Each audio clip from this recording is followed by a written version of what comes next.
درود بر دای جانای عزیز. خوش اومدید به یه سفر دیگه با ماشین زمان اینفینیتال. تو این قسمت قراره بریم به امپراتوری مغول‌ها و قصه دختران چنگیز.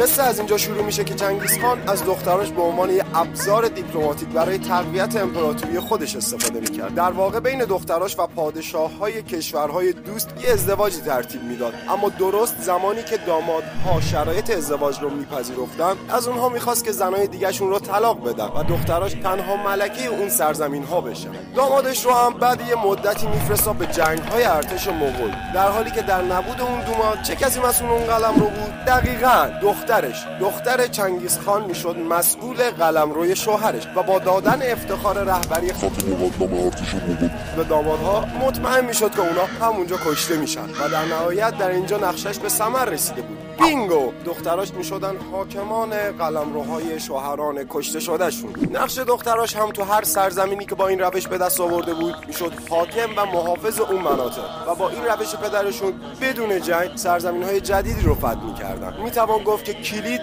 پیروزی چنگیز خان دختران داغدارش بودن. امیدوارم از این سفر لذت برده باشیم و برای جا نموندن سفرهای بعدی ماشین زمان اینفینیتال با پیج اینستاگرام و چنل یوتیوب ما همراه باشید.